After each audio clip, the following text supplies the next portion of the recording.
अगर कोई व्यक्ति मुस्कुरा रहा है तो इसका मतलब ये नहीं है कि उसकी ज़िंदगी में सब कुछ अच्छा चल रहा है। इसका मतलब ये भी हो सकता है कि उसने मुश्किलों में जीना सीख लिया है। जय हिंद दोस्तों, मैं एनएस मोटिवेशनल लेकर आया हूँ आज आपके लिए बहुत ही बेहतरीन मोटिवेशनल स्टोरी उन लोगों के लिए जो अक्सर बोलते रहते हैं कि हमें मौका नहीं मिला। दोस्तों, एक बार एक बुजुर्ग महिला थी और उसकी मृत्यु हो जाती है। मृत्यु होने के पश्चात उसे यमराज लेने के लिए आते हैं। तो यमराज जब उसे लेकर जाते हैं तो रास्ते में यमराज से पूछती है कि प्रभु, आप मुझे लेकर जा रहे हो, कहां लेकर जाओगे? नरक में या स्वर्ग में? मैंने सुना है मरने के बाद दो ही जगह जाते हैं, या तो नरक में जाते हैं या स्वर्ग में जाते हैं।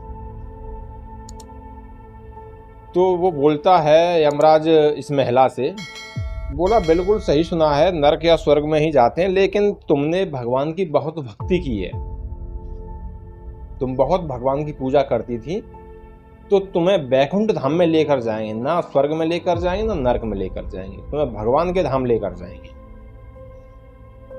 तो महिला जो थी वो बड़ी प्रसन्न हुई, बूढ़ी थी जो दादी, पर उससे पहले बोलती है, बोला ठीक है, ये तो प्रभु की कृपा है जो प्रभु ने मुझे अपने चरणों में जगह दी, लेकिन महाराज उससे पहले मैं देखना चाहती हूँ कि स्वर्ग और नरक में होता क्या है। यमराज बोलते ठीक है, जैसी आपकी मर्जी। तो पहले उस महिला को नरक में लेकर जाते हैं। तो जैसे वो नरक में जाती है, देखती है कि सभी जगह चीख रहे हैं, चिल्ला रहे हैं, सभी लोग, हाहाकार मची हुई है। तो वो एक से जाकर पूछती है, बोला आप लोग क्यों चिल्ला रहे हो, क्या हो गया है? बोला हम लोग बहुत दिनों से भूखे हैं, हमें खाने के लिए कुछ नहीं मिल रहा है। वो महिला बोलती है, लेकिन ये सुगंध कहाँ से आ रही है, इतनी अच्छी सुगंध आ रही है कुछ पकवान की, ये कहाँ से आ रही है? बोला ये जो आप देख रही हो बीच में रखा हुआ है, इतना बड़ा बर्तन, वो लगभग 100 फीट का बर्तन था,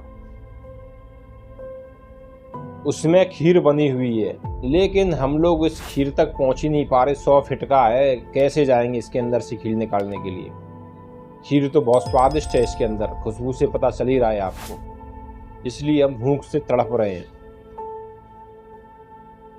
वो महिला देखकर वहां का हिसाब किताब यमराज से बोलती है, ठीक है, अभी स्वर्ग लोक की तरफ चलिए। तो यमराज उसे ले जाते हैं स्वर्ग लोक की तरफ।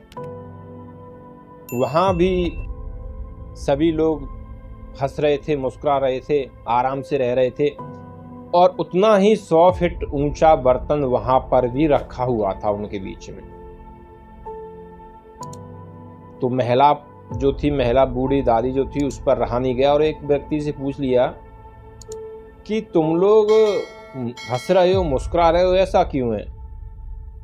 और इतने बड़े बर्तन में, मुझे जहां तक पता है इसमें खीर होगी, स्वादिष्ट पकवान होंगे। बोला हाँ बिल्कुल सही कह रही हो आप, इसमें खीर पकवान ही है, तो तुम यहां तक पहुंचते कैसे? बोला ये तो आप हमारे जो बुजुर्ग वहां पर बैठे हुए उनसे बात करिए। तो वो महिला जो वहाँ के सीनियर थे उनके पास जाती है, उनसे पूछती है, बोला आपके सारे लोग हंस रहे हैं, मुस्कुरा रहे हैं, इसका राज क्या है?